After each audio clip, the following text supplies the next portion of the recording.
বয়স বাড়লে অনেক সময় হাত পা সঞ্চালনের মন থাকে না, অথচ যোগ ব্যায়াম করার ইচ্ছা হয়। সেক্ষেত্রে একটি ভালো মাধ্যম হলো চেয়ার যোগা। চেয়ারে বসে হাত পা সঞ্চালন করা এবং শরীরচর্চা করা। আজকের ভিডিওটিতে আমি কয়েকটি চেয়ার যোগা অভ্যাস করব, যেগুলো প্রতিদিন অভ্যাস করলে শরীর ভালো থাকবে। সব বয়সের মানুষরা এই চেয়ার যোগা অভ্যাস করতে পারেন, তবে বয়স্ক মানুষদের জন্য এটি সবথেকে ভালো উপায়। নমস্কার, আমি শ্রুতি, রেডি ফর স্টেডি চ্যানেলে সকলকে স্বাগত। আমি আমার চ্যানেলের মাধ্যমে সহজভাবে স্বাস্থ্য সচেতন হওয়ার কথা বলছি মানুষকে। শরীর, মন ও জীবন, এই তিনজন হলো আমার বিষয়। চেয়ার যোগ একটি সহজ ও কার্যকর যোগব্যায়াম, যা বসে বসে করা যায়।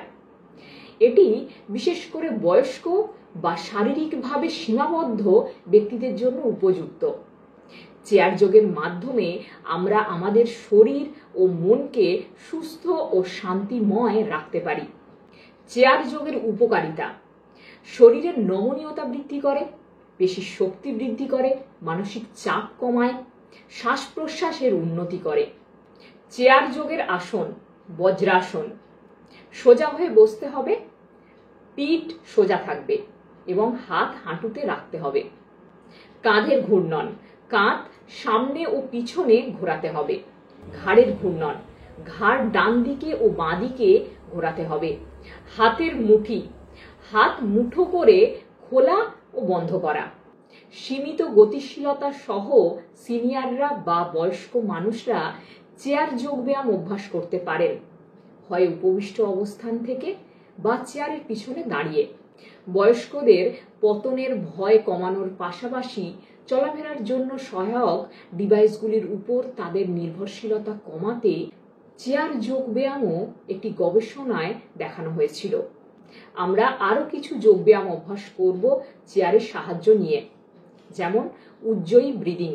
এটি অভ্যাস করতে হলে প্রথমে চেয়ারের উপরে সোজা হয়ে বসতে হবে, দু হাত দিয়ে কোমরকে ভালো করে ধরতে হবে, শ্বাস গভীরভাবে নিতে হবে এবং শ্বাস ধীরে ধীরে ছাড়তে হবে। শ্বাস নেওয়া এবং শ্বাস ছাড়া মিলিয়ে 10 বার করতে হবে। মনে রাখতে হবে শ্বাস নাক দিয়ে নিতে হবে এবং নাক দিয়ে ছাড়তে হবে। ক্যাট বা কাউ পোজ: এই আসনটি করলে ঘাড় বা কাঁধের সমস্যা থাকলে বেশ আরাম পাওয়া যায়। প্রথমে এই আসনটি করতে গেলে ব্যাক পোর্শনটাকে সামনের দিকে ঝোঁকাতে হবে। শ্বাস নিতে নিতে ঘাড় সামনের দিকে ঝোঁকানো এবং শ্বাস ছাড়তে ছাড়তে পেটকে ঠেলতে হবে। এইভাবে 5 টাইমস করতে হবে। সার্কেলস: এই আসনটিতে হিপ মাসল রিল্যাক্স হয়। কোমরের নিচের অংশ অর্থাৎ হিপকে ক্লকওয়াইজ এবং কাউন্টার ক্লকওয়াইজ ঘোরাতে হবে। 5 টাইমস এটি অভ্যাস করতে হবে।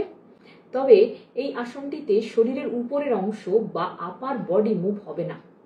সান স্যালুটেশন আর্মস: এই আসনটি করলে মেরুদণ্ড, কাঁধ ও গলা শক্তিশালী হবে এবং আরাম পাবে। প্রথমে হাত দুটিকে উপরের দিকে তুলতে হবে, দুটি হাতের তালু স্পর্শ করবে এবং টান টান ভাবে ধরে রাখতে হবে। শ্বাস নিতে নিতে হাত উপরের দিকে তুলতে হবে এবং শ্বাস ছাড়তে ছাড়তে হাত নিচের দিকে নামাতে হবে। এইভাবে 5 টাইমস রিপিট হবে।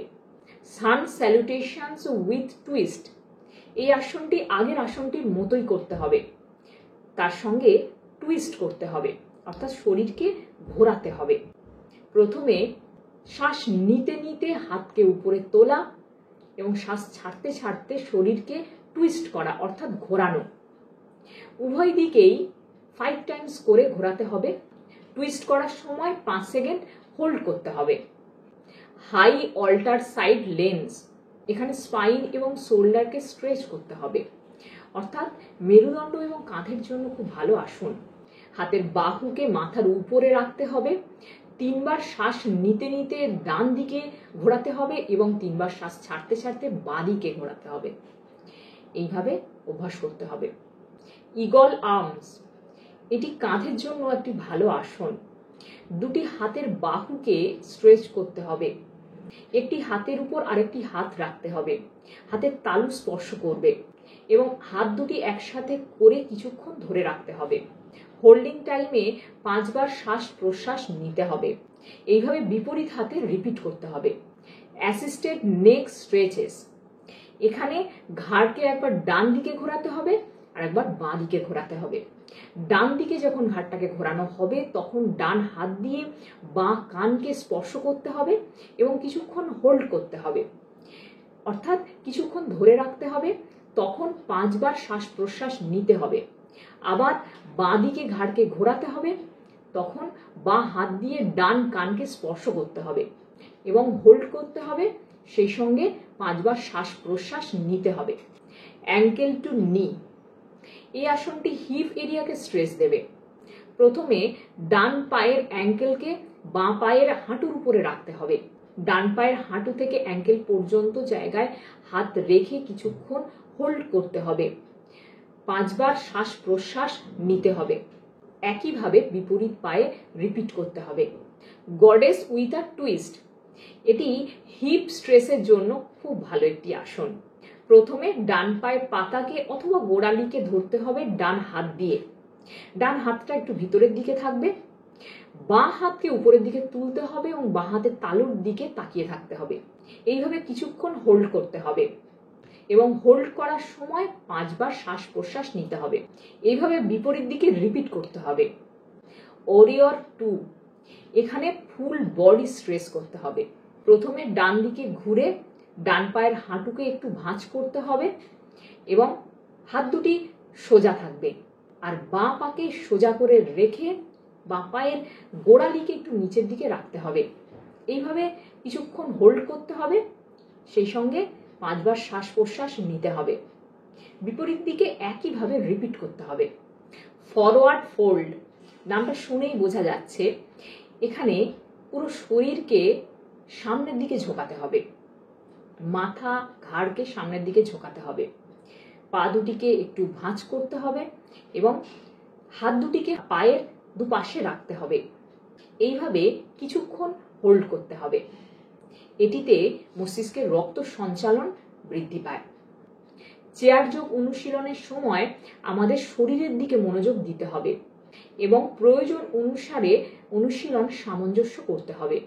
একজন যোগ প্রশিক্ষকের সাহায্য নিয়ে অভ্যাস করা যায় বা অনলাইনে ভিডিও টিউটোরিয়াল দেখে শিখে নেওয়া যায়। চেয়ার যোগ অনুশীলনে আমরা আমাদের জীবনের ইতিবাচক পরিবর্তন আনতে পারি। নিয়মিত অনুশীলন আমাদের শারীরিক ও মানসিক স্বাস্থ্যের উন্নতি করতে সাহায্য করতে পারে এবং আমাদের আরও সুখী ও স্বাস্থ্যবান বোধ করতে সাহায্য করবে। ভিডিওটি কেমন লাগলো অবশ্যই কমেন্ট করে জানিও। সকলে ভালো থেকো। প্রণাম।